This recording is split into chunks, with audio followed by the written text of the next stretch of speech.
So, I meant to do this yesterday, but I just didn't have the time. As you can tell by the title of the video, going to be discussing chapters 43 to 53 of Akame ga Kill. Basically, I guess 41 to 53. Basically everything that White Fox skipped over, fucked up, and it's all fucked right now. It's all fucked. I don't care what anybody says. I don't know how people can defend White Fox's choice right now. At all.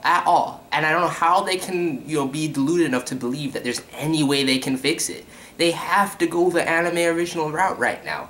Even if they try and follow what's going on right now, in any way, shape, or form, like chapter 53 and whatnot with the whole Tatsumi rescue, it still skipped way too many crucial elements. Way too many. And the main reason I'm doing this is because somebody asked me to do a comparison between Lubba's death in the anime and Lubba's death in the manga, so I wanted to tackle that, but I just want to talk about it all in general. If you have not read this, don't watch this video, obviously, if you're just watching the anime, because there's going to be spoilers. I highly recommend everybody who loves Akame ga Kill and was watching the anime start reading the manga. I read from chapter 1, caught up on Sunday after the episode was over, and yo, this manga goes hard, and it's fucking beautiful. The art is beautiful, the progression is beautiful. I don't understand where there was cause for deviation. Where, why, how, I don't understand. I don't care anymore. I really don't. I'm gonna continue, don't get twisted, I'm going to continue watching the anime and see how it all plays out. I'm going to continue reviewing the anime, but right now, I'm on the Akame ga Kill manga train, alright? I am on the manga.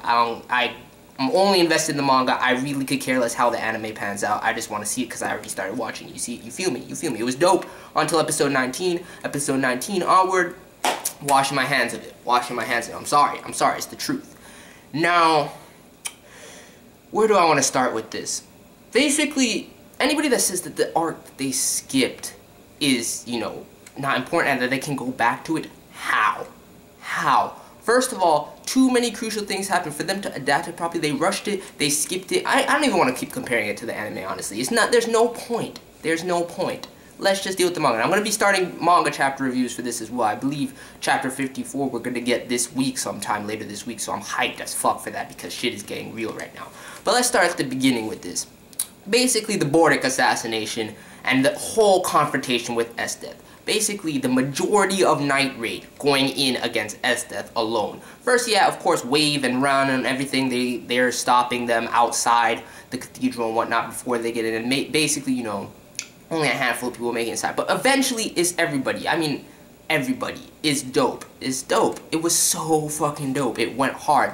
Sue, man, I nearly cried. I was just like, yo, manly, for a Tegu, for an Imperial Arm, not even a person, for me to love a character like this so much, and it's not even a real person, and the fact that it went out, yo, that was one of the most impactful, that I will say that the most impactful death had yet to have happened. I will discuss that in a second with Lubba's death and comparing it. Way better in the manga, I will say right now. But anyway, getting to that fight, Sue going in with the Magatama manifestation versus Esdeath, shit was real. It went so hard. Everything was beautiful. Esdeath, oh my god, Esdeath can't be touched. I'm surprised right now where the manga is and what's gonna happen. I don't even have any ideas because, yo, if this chapter was any indication, like the fact that Sue went all in, even got a power up mid-fight and couldn't touch her at all. We already knew she was crazy, but this is leaps and bounds beyond anything. I fucking love Esdeath, so it's not detrimental to me. As a matter of fact, I felt quite bad for her in the later chapters that I'm going to discuss. But it was just a beast fight. It was a really beast fight. I thought Nijena was gonna die there. I really did. I'm so happy that she made it out of there. The way Sue just chucked them all out, where the Tatsumi was holding Leone and Jeddah, I was just like, oh my god. I thought he was gonna jump out with them, try and make a retreat and whatnot. I was just like, god damn.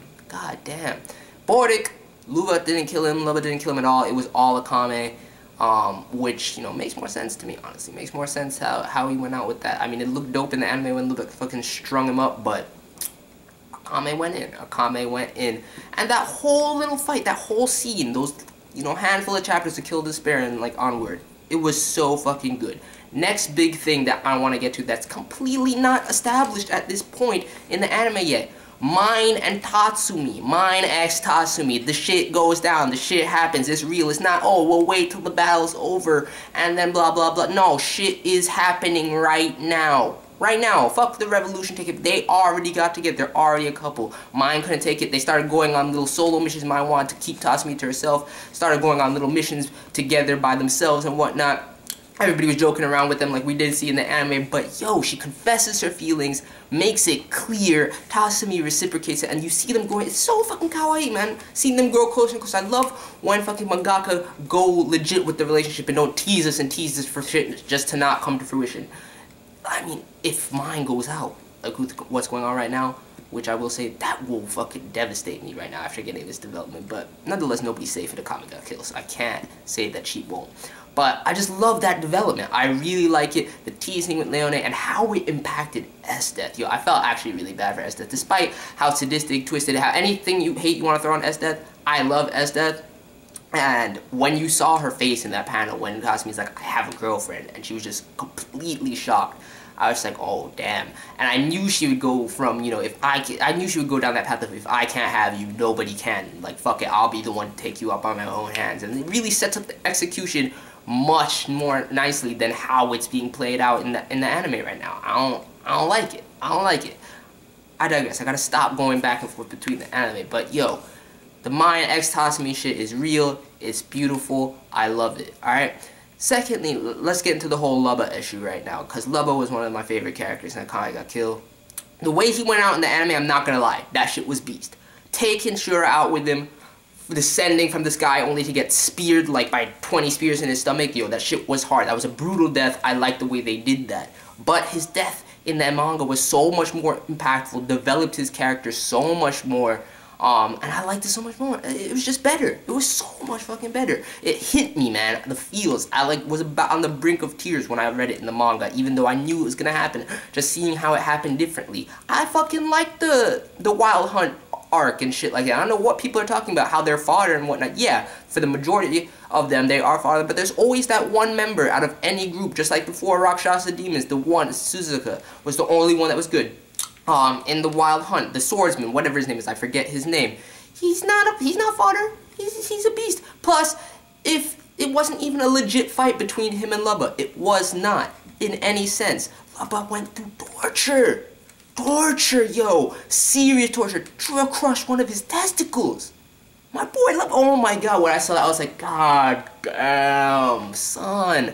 And I like the development also where Lubba is kind of jealous over Tatsumi and Mai's relationship, and he's kind of yelling at them and asking them for help on how to, you know, confess to an agenda, and she overhears him, and she's basically like reciprocating that feeling, kind of just being like, yeah, like, when this is all said and done, you know, maybe I'll have time for that, maybe I can do that. So, I like that development for Lubba overall, and the way he went out was just so much more impactful. So much more impactful.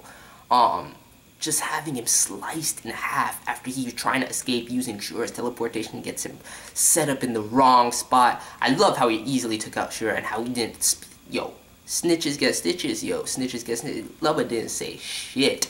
Lubba didn't say shit. Lubba was like, Tatsumi has the incursion armor, can go invisible. They already knew that shit.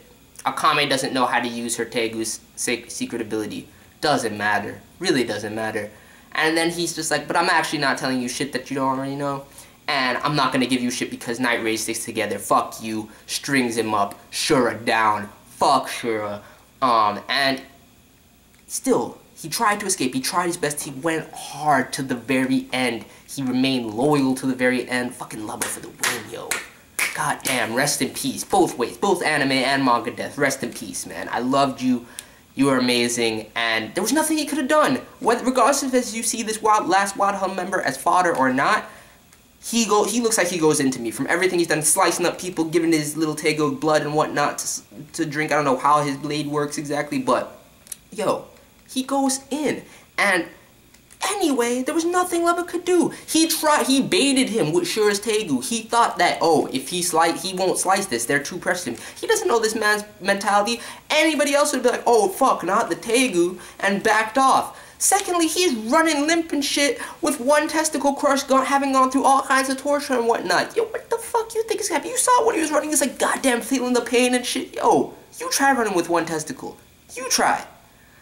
I digress. Lubba went out hard. I can't believe they censored that, took all of that out. It was just so unnecessary. Fuck White Fox right now. You're pissing me off, man. You pissed me off by fucking with that Akame got killed greatness. You pissed me off. Now, last thing, with mine going in to rescue Tatsumi. Yo, that was beast. That was beast, yo. I saw their plan coming from a mile away. You know, Nagenda, Leone, Akame cannot go with her. And the only thing that pissed me off also is the way they kind of... My boy Lubba didn't get enough love over his death, you know. They all found out about Lubba, you know, and nobody really seemed to shed a tear. Nobody was like, yo, Lubba. Like, they were mad, but they were more concerned with rescuing Tatsumi than, you know, grieving Lubba. I mean, that's how Night Raid rolls, you know. They get over this shit quick to stick to the mission. But, yo, the agenda at least could have internalized that a little bit. I hope it gets referenced later. Because everybody else after they died, there was a bit more sadness, at least in one character, Bolic, you know, Shele, Chelsea even. So, and granted, a lot of it comes from Tatsumi, but still, there should have been a little bit more impact from Lubba's death. But I digress. I saw the plan coming from a mile away. They can't go in with her, so Pumpkin can be at full force, going up against the two strongest, Budo and Esdeath. Of course, she could use Pumpkin to his maximum efficiency. You see her going in, trying to save her boyfriend for all intents. She doesn't believe a hint of failure, and you have to realize that this plan doesn't just completely rely on mine. I guarantee you that she's going to get some assistance at some point, but I don't think that mine, even with the, you know, pulling out the extent of the Pumpkin's abilities, that she can come out from this unscathed. I'm very scared for mine right now because you're going up against Esdeath right now. Somebody who has proven to be god-level beastly. Nothing can touch her. Alright, and fucking Budo, which we already know is fucking boss as fuck with this shit. Just, he smacked Wave around like it was trash in the manga. When he went up against Tatsumi, saw him just easily, yo, Budo is no joke. Budo is no joke. I want to see Budo versus Esdeath one day, assuming he doesn't get taken out before. But, yo, mine, I'm loving this rescue attempt right now. I can't wait to see what happens. I assume that they're going to use this opportunity as well to probably go after the minister. Night Raid will, hopefully, I don't think that will succeed, but that's their best bet with having Esdeath and Budo removed from him. But they still need some backup force for mine as well in this plan, because there's no way she can save Tatsumi 100% on her own. She can go in because Pumpkin is at his best right now, but there's no way she can get away with this unscathed. So that's basically my thoughts on the portion of the manga up to where it is now, starting from where White Fox started their debauchery and bullshit. The whole Esdeath Bolic assassination fight was beast as fuck. The Mine x Tatsumi development is crucial. The way Lubba went out like an OG. Yo, I mean, I like the way they did it in the anime, but they didn't give him his full development. That shit was real, yo. That shit was real. And Tatsumi gets mad progression throughout all of this as well. So, it seems so... When I look at this and then I look back at the anime, just the last 2 episodes really, because up till then it was fine. Because I read from chapter 1, I can compare it. It was fine. It just seems so rushed. It seems so trash. It seems like they just fucked it, man. They fucked it. I'm sorry. I'm ranting. I'm raving. I don't fucking care. Just read the manga. I said this in my last episode review, but it's time that everybody just gives up on this notion that there's some road to redemption that White Fox can pull right now, because there's not. There really isn't. Of course, I'm going to wait and see and look at it and see what happens and see how it plays out. I'm not the kind of person to drop something like this, but I'm just saying, I don't see it bounce back. I see anime original ending, as the manga readers before me have been saying time and time again, and it pisses me off. Let me know your thoughts. You know, I hope you didn't watch this and feel that you're spoiled. I warned you at the beginning. I don't give a fuck, honestly. And, you know, the manga readers, let me know your thoughts on everything that I've been talking about, what your predictions are for the upcoming chapter. I'm definitely going to be reviewing that. And, yo, Akame ga Kill manga goes in hard. It really does. Peace.